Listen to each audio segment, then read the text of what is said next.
exchange for John Wall. Jay, I want to get your thoughts about it right away, just because it has been more than 700 days since John Wall has played in an NBA game, the day after Christmas in 2018. He's been injury-riddled here recently. Russell Westbrook reunited with Scotty Brooks, who was the coach when Russ won that MVP. What does the deal mean in your mind? Well, if I'm James Harden, I'm waking up today saying, get me the hell out of here.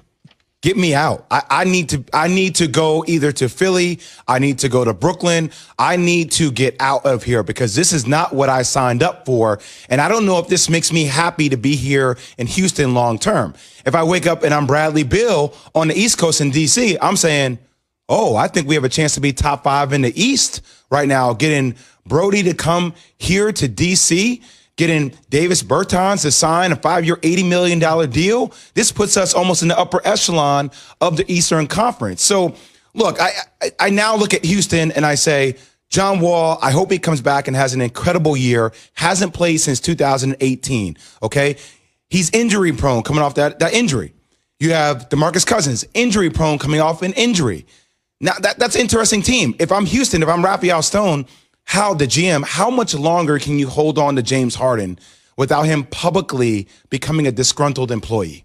So if he's at a post presser every single day, when you know he's going to be asked this question over and over and over again, are you happy here? Eventually, Harden's going to tell you how he feels. Do you lose trade value the longer you hold on to him?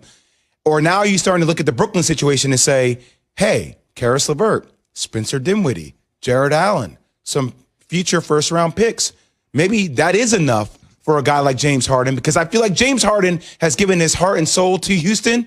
James Harden deserves to have a shot at winning a world championship, and that will not occur in Houston. He has a better chance of doing that with Brooklyn or Philadelphia. Do the right thing for James Harden. Do the right thing for James. Do the right thing for James. I look at it and say, you know what?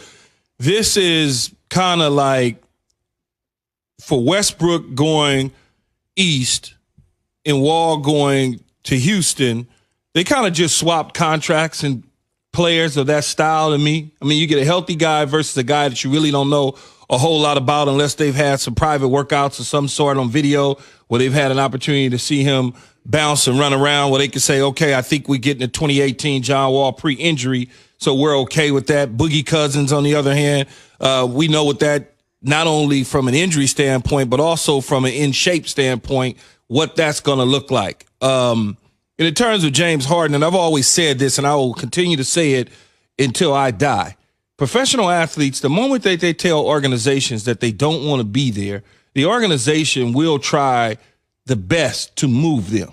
It just because you don't want to have a hostile situation inside of a locker room, especially with a young new head coach coming in to try to manage the situation. I don't care what he's done in his past previous stops with certain athletes and personalities, but to have a new head coach come in and you have a disgruntled player, I don't want to call it disgruntled, a player that's just not really feeling what's going on because he's watching potentially what the Brooklyn Nets could be doing in James Harden or potentially what Philadelphia could be doing. And he's sitting back there saying, I could be a part of that, but you're holding me hostage when I don't want to be here.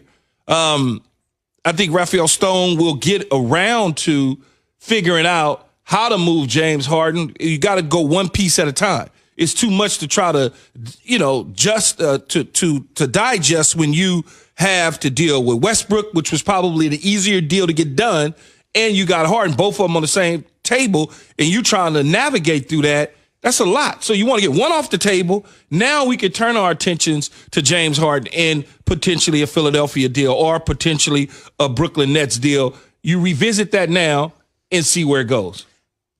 Let me tell you this. Right now with John Wall, because of the injury, he slipped and fell at his home. He had a ruptured Achilles. I thought Dustin Johnson was the only guy that could use that as an excuse if you're a golf fan out there. But 3 years, $132 million. You don't exactly know what you're getting. You know Russ obviously is a huge deal that's worth more than $130 million left on his deal as well.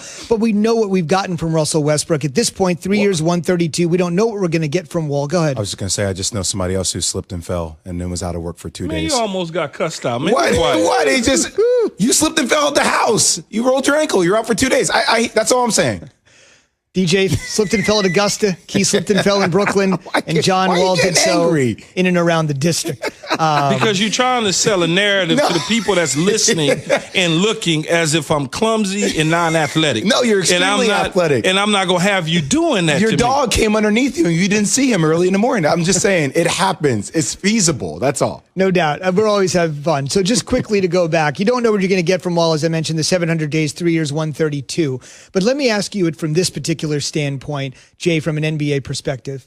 The Wizards, this wasn't really talked about much because they haven't been talked about much. They were in the bubble. They played 8 games. They lost 7 of the 8 games. It basically took them to their final game in the bubble till they won one. They've been off the national radar for years. The furthest they made it with Wall was the Eastern Conference semifinals. I'm not pinning that on Wall. I'm just saying that this is a team that there's a shot of adrenaline that needs to come into this team's arm. And They just got it. With somebody as exciting as Westbrook, playing at 100 miles an hour like Westbrook, the entertainment factor. I just think there's something here for Washington, even though everybody's talking about what it means for Houston, the residual for Harden. For Washington, they need to be relevant, and this gives them some relevancy. And first off, to all the haters out there, Key, everybody with all these different narratives, you were talking about narratives before. Well, Brody isn't a guy that helps the culture of your team. That's wrong. Brody does help the culture of your team. Let's talk about what happened to him. He started off slow this year, okay? Then he came on hot. Then he got COVID, missed some time in the bubble, came into the bubble, did decently to come in, and then had an injury to his hamstring. I want you to hear the numbers that he finished the regular season with, averaging 27, 8 rebounds per game, 7 assists, all NBA third team. Now you pair him with a guy like Bradley Beal, that is one of the most prolific scorers we have in the game. Davis Bertans, another guy that shot 43% from the three-point line. The style and pace in which they're going to play in D.C., Eastern Conference is wide open. I mean, look, the Nets are probably the favorite. You have Milwaukee who's there. You have the Celtics who are there. You have the Miami Heat. Even though I think last year was a little bit of an anomaly, I don't think the Miami Heat go to the World Championship if it's not in the bubble. They didn't do a lot in free agency. I still like their team, but the Hawks made some moves. Big respect to Danilo Gallinari. He comes to the Hawks. They have the pieces, John. The council there. Trae Young is still there. Rondo's there now. But I think this team could finish top 5 in the East. No question. And that's proof the Wizards won the trade. As Jay says, it's totally wide open now in the East. Proof is brought